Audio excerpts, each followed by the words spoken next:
नमस्कार दोस्तों, आरएनए में आपका स्वागत है। आइए बिना समय गंवाए हम बात करते हैं आज के मुख्य समाचारों की। भारतीय मौसम विभाग के वरिष्ठ वैज्ञानिक आर.के. जेनामणि ने बताया है कि चक्रवात यास का असर अगले 36 घंटे तक रहेगा और इससे पश्चिम बंगाल में भारी बारिश रिपोर्ट हुई है। उन्होंने बताया कि भारी बारिश के बाद बिहार, झारखंड और उत्तर प्रदेश के कुछ हिस्सों में आज व कल के लिए रेड अलर्ट जारी किया गया है। आइए अब अगली खबर का रुख करते हैं। उत्तर प्रदेश सरकार ने राज्य में 6 महीने के लिए essential services maintenance act ESMA लागू कर दिया है, जिसके बाद सरकारी कर्मचारी लोक सेवाएं प्राधिकरण निगम से जुड़े हुए हड़ताल पर नहीं जा सकेंगे। अपर मुख्य सचिव कार्मिक मुकुल सिंघल ने इसका आदेश जारी किया। गौरतलब है कि राज्य सरकार ने पिछले साल मई और नवम्बर में भी एस्मा लगाया था। नीति आयोग ने कोविड-19 टीकाकरण की प्रक्रिया पर 7 मिथक सूचीबद्ध कर कहा कि ये तोड़े मरोड़े गए बयानों और झूठ के चलते उत्पन्न हुए हैं। इन मिथकों में केंद्र सरकार विदेश से टीके खरीदने के लिए कुछ खास नहीं कर रही और राज्यों को पर्याप्त वैक्सीन नहीं मिल रही शामिल है। आयोग ने इसके जवाब में तथ्य पेश किए हैं। राज्यों को पर्याप्त वैक्सीन मुहैया कराई जा रही है। कोविड-19 टीकाकरण के बारे में मिथकों पर तथ्यात्मक जानकारी देते हुए नीति आयोग ने कहा है कि केंद्र सरकार ने राज्यों के प्रति अपनी जिम्मेदारी से मुंह नहीं मोड़ा है। आयोग के सदस्य डॉक्टर विनोद पॉल ने कहा कि राज्यों को अच्छी तरह से पता है कि देश में वैक्सीन की उत्पादन क्षमता क्या है और वैक्सीन आयात करने में क्या मुश्किलें हैं। केंद्र सरकार वैक्सीन खरीद कर उन्हें मुफ्त में लोगों को लगाने के लिए राज्यों को दे रही है। इलाहाबाद विश्वविद्यालय के नए कुलाधिपति आशीष चौहान बॉम्बे स्टॉक एक्सचेंज के प्रबंध निदेशक और सीईओ हैं। नेशनल स्टॉक एक्सचेंज के संस्थापकों में से एक आशीष चौहान को भारत में आधुनिक वित्तीय डेरिवेटिव्स का जनक माना जाता है। वह 2000 से लेकर 2009 तक आईटी, ई कॉमर्स, जनसंपर्क, दूरसंचार, खेल, संगठित रिटेल, तेल, गैस आदि क्षेत्रों में रिलायंस समूह के अध्यक्ष व सीआईओ रहे हैं। Ashish IPL cricket team Mumbai Indians के सीईओ रहे हैं और वह आईआईएम व एनआईटी के निदेशक मंडल में भी शामिल रहे हैं। विदेश मंत्री एस जयशंकर ने बुधवार को पूर्व अमेरिकी राष्ट्रीय सुरक्षा सलाहकार जनरल एच.आर. मैकमास्टर से बातचीत के दौरान कहा कि भारत आतंकवाद को बर्दाश्त नहीं कर सकता और न ही कूटनीति के रूप में इसे जायज बता सकता है। भारत पाकिस्तान की सेनाओं के बीच संघर्ष विराम पर उन्होंने कहा, एक न एक दिन दोनों पड़ोसियों को रास्ते तलाशने होंगे। उन्होंने आगे कहा कि कोविड-19 की महामारी पर हम 80 करोड़ लोगों को मुफ्त भोजन दे रहे हैं और हमने 40 करोड़ के बैंक खातों में रुपए भी डाले हैं। इधर एक अन्य खबर के मुताबिक दिल्ली के उप मुख्यमंत्री मनीष सिसोदिया ने गुरुवार को साकेत स्थित सेलेक्ट सिटी वॉक मॉल में ड्राइव थ्रू कोविड-19 टीकाकरण की सुविधा का शुभारंभ किया। इस दौरान मनीष सिसोदिया ने वैक्सीन लगवाने वाले कुछ लाभार्थियों से बातचीत भी की। इससे पहले मुख्यमंत्री अरविंद केजरीवाल ने बुधवार को द्वारका के वेगस मॉल में दिल्ली के पहले ड्राइव थ्रू कोविड-19 टीकाकरण केंद्र का उद्घाटन किया था। कोविड-19 वैक्सीनेशन के लिए पहले रजिस्ट्रेशन कराना अनिवार्य है। अधिकारियों ने कहा है कि बुधवार की रात चक्रवात यास के झारखंड में प्रवेश के बाद कई जिलों में भारी बारिश हुई है, जिसके बाद कुछ नदियों का जलस्तर बढ़ गया है। बकौल अधिकारी राज्य में चक्रवात से 8 लाख लोग प्रभावित हुए हैं और 15,000 लोगों को सुरक्षित स्थानों पर पहुंचाया गया है। कई जगहों पर बचाव अभियान जारी है। सीएम हेमंत सोरेन ने अपील की है कि लोग घरों के अंदर रहें।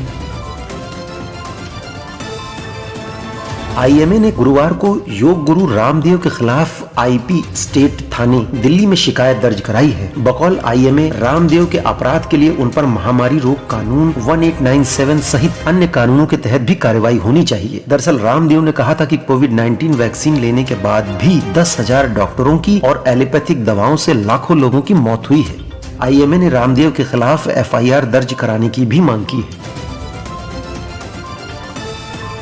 नीति आयोग के सदस्य डॉक्टर वी के पॉल ने बच्चों के लिए कोविड-19 वैक्सीन पर कहा है कि जब भी किसी ड्रग वैक्सीन की खोज होती है तो सामान्यतः यह वयस्क आबादी को दी जाती है, क्योंकि आप बच्चों को खतरे में नहीं डाल सकते। उन्होंने कहा कि अब इसका पता चल गया है कि फाइजर वैक्सीन बच्चों को दी जा सकती है। 1-2 देश अब इसे देना भी शुरू कर देंगे।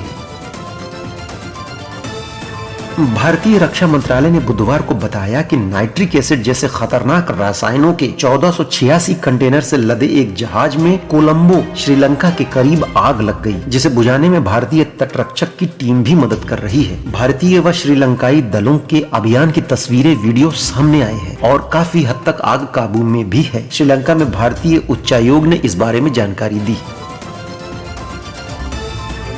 उत्तर प्रदेश के अपर मुख्य सचिव स्वास्थ्य अमित मोहन प्रसाद ने गुरुवार को बताया कि राज्य में पिछले 24 घंटों में कोविड-19 के 3,278 मामले सामने आए और 6,995 मरीज डिस्चार्ज हुए। इस दौरान कोविड-19 से संक्रमित 188 मरीजों की मौत हो गई है। बकौल प्रसाद, राज्य में कोविड-19 का रिकवरी रेट 95.4% है और एक्टिव केसों की संख्या 58,270 है। यूपी में अब तक 1,36,81,405 लोगों को वैक्सीन की पहली और 33,93,753 लोगों को दूसरी डोज दी जा चुकी है।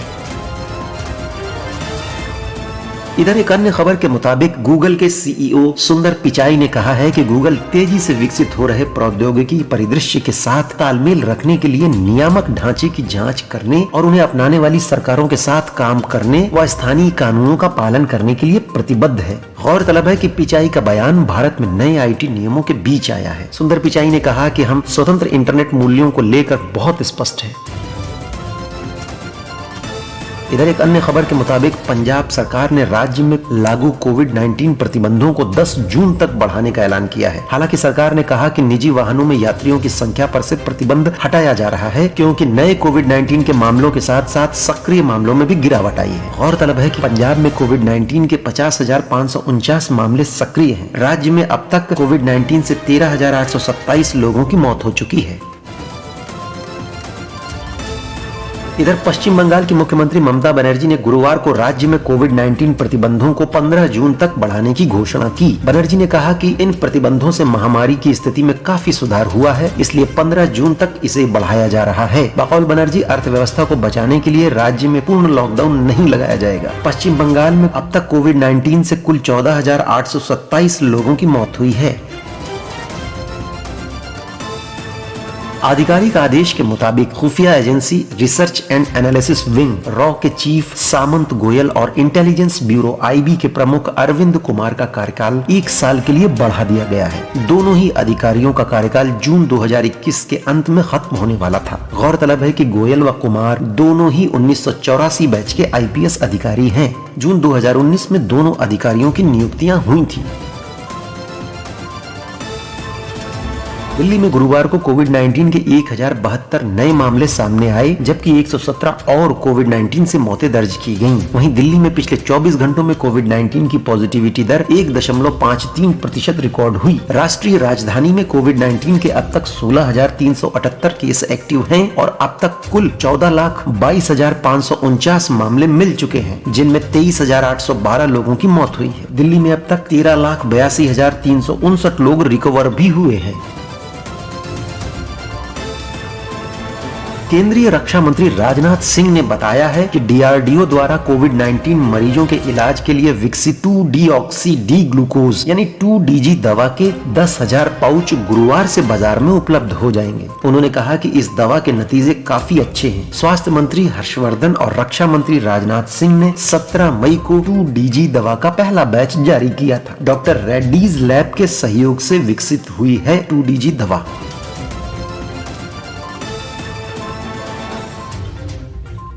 उत्तर प्रदेश में 20 लोगों को पहली और दूसरी खुराक में कोविड-19 की अलग अलग वैक्सीन लगने पर नीति आयोग के सदस्य डॉक्टर वी.के. पॉल ने प्रतिक्रिया दी है। उन्होंने कहा कि हमारा स्पष्ट प्रोटोकॉल है कि दोनों खुराक एक ही वैक्सीन की हो। अगर ऐसा हुआ भी है तो चिंता का विषय नहीं है। हम परीक्षण के लिए वैक्सीन को मिलाने की सोच रहे हैं। प्रशासन ने इसे लापरवाही मानते हुए इस पर जाँच के आदेश भी दिए हैं। ओटीटी और डिजिटल न्यूज प्लेटफॉर्म समेत डिजिटल मीडिया पब्लिशर्स को सरकार ने नए आईटी नियमों के अनुपालन पर सभी जानकारी देने के लिए 15 दिन का समय दिया है। केंद्रीय सूचना एवं प्रसारण मंत्री प्रकाश जावड़ेकर ने कहा कि फेक न्यूज को रोकने के लिए सोशल मीडिया और स्ट्रीमिंग कंपनियों को नियंत्रित करने वाले नियमों को सख्त किया गया है। गौरतलब है कि फरवरी में जारी की गई थी नई गाइडलाइंस।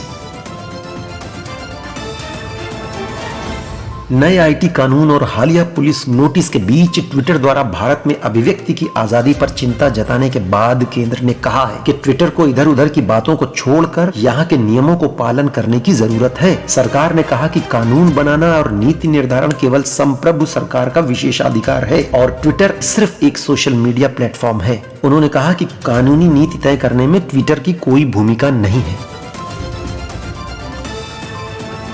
केंद्रीय स्वास्थ्य मंत्रालय ने गुरुवार को बताया कि भारत में कोविड-19 संक्रमण की दूसरी लहर को हम कम होते हुए देख रहे हैं। ऐसा तब भी बरकरार रहेगा जब प्रतिबंधों में ढील दी जाएगी। बकौल मंत्रालय पिछले 20 दिनों में भारत में कोविड-19 के मामलों में एक नियमित गिरावट दर्ज हुई है। 24 राज्यों में पिछले हफ्ते सक्रिय मामलों में कमी आई है। स्वास्थ्य मंत्रालय के संयुक्त सचिव लव अग्रवाल ने न्यूयॉर्क टाइम्स के उस आर्टिकल को निराधार और गलत बताया है जिसमें सबसे खराब स्थिति का सोचकर भारत में कोविड-19 से मरने वालों का असल आंकड़ा 14 गुना अधिक होने की आशंका जताई गई है। उन्होंने कहा कि यह रिपोर्ट किसी साक्ष्य से समर्थित नहीं है, इसके आकलन का आधार भी समर्थित नहीं है। उन्होंने कहा कि मौतों के पंजीकरण और रिपोर्टिंग के लिए भारत में एक मौजूदा मजबूत प्रणाली है। वित्त मंत्री निर्मला सीतारमण ने गुरुवार को कहा कि भारत में जल्द ही बच्चों पर कोविड-19 वैक्सीन का परीक्षण शुरू होगा। सीतारमण ने दावा किया कि इस समय दुनिया का कोई भी देश बच्चों को टीका नहीं दे रहा है। बच्चों के टीकाकरण पर WHO की कोई सिफारिश भी नहीं है। बकौल सीतारमण, परीक्षणों के आधार पर डेटा उपलब्ध होने पर वैज्ञानिक फैसला लिया जाएगा। फिलहाल कोई भी देश बच्चों पर कोविड-19 परीक्षणों का संचालन नहीं कर रहा है। केंद्र ने कहा है कि हाल ही के दिनों में भारत के लिए ट्विटर की प्रतिबद्धता सबसे नगण्य रही। बकौल सरकार, ट्विटर ने हाल ही में लद्दाख को चीन के हिस्से में दिखाया और लाल किले की घटना पर केंद्र के न्याय संगत अनुरोध पर त्वरित कार्रवाई करने से इनकार किया। बकौल सरकार, ट्विटर ने B1617 वेरिएंट को भारतीय वेरिएंट भी बताया था। ट्विटर का इस्तेमाल कर वैक्सीन पर संदेह पैदा किया गया था। सरकार के मुताबिक अब तक देश में कोविड-19 वैक्सीन की 20 करोड़ 26 लाख खुराक लगाई जा चुकी है। इसमें 45 या उससे अधिक उम्र वाले 12 करोड़ लोगों ने पहली खुराक, 2 करोड़ 85 लाख लोगों ने दूसरी खुराक और 18 से 44 आयु वर्ग के 1 करोड़ 39 लाख लोगों ने पहली खुराक लगवाई। वहीं 98 लाख स्वास्थ्य कर्मियों ने पहली और 67 लाख स्वास्थ्य कर्मियों ने दूसरी खुराक लगवाई है। 1 करोड़ 53 लाख फ्रंटलाइन वर्कर्स ने भी पहली और 84 लाख वर्कर्स ने दूसरी खुराक लगवाई है। माली की सेना ने अंतरिम राष्ट्रपति बाह अंदाव व प्रधानमंत्री मख्तार उआन को अपनी हिरासत से रिहा कर दिया है। अंतर्राष्ट्रीय मध्यस्थों की मौजूदगी में दोनों के इस्तीफा देने के बाद उन्हें रिहा किया गया। वहीं संयुक्त राष्ट्र सुरक्षा परिषद ने मांग की है कि तत्काल अंतरिम राष्ट्रपति और प्रधानमंत्री के नेतृत्व में असैन्य सरकार बहाल की जाए। अन्य नेताओं संग दोनों को सोमवार में हिरासत में लिया गया था। केंद्रीय गृह मंत्रालय ने देश भर में कोविड-19 संक्रमण के रोकथाम संबंधी उपायों को 30 जून तक बढ़ा दिया है। बकौल सरकार, रोकथाम उपायों का सख्ती से पालन करने के बाद कोविड-19 के मामलों में कमी आई है, लेकिन लगातार गिरावट के बावजूद सक्रिय मामलों की संख्या काफी अधिक है। इसलिए यह जरूरी है कि संक्रमण के रोकथाम के उपायों को सख्ती से लागू किया जाए। भारत में कोविड-19 के सक्रिय मामलों की संख्या 24,19,907 है। इधर एक अन्य खबर के मुताबिक सूचना व प्रसारण मंत्रालय ने गुरुवार को बताया कि केंद्र ने साल 2020-21 में कोविड-19 के कारण जान गंवाने वाले 67 पत्रकारों के परिवार वालों को 5-5 लाख की वित्तीय सहायता को मंजूरी दी है। प्रत्येक परिवार को मंत्रालय के पत्रकार कल्याण योजना के तहत सहायता दी जाएगी। इसके लिए पत्रकारों के परिवार वालों को PIB की वेबसाइट के जरिए आवेदन करना होगा। समिति ने आवेदनों को शीघ्रता से संसाधित करने के लिए साप्ताहिक आधार पर बैठकें आयोजित करने का फैसला किया है।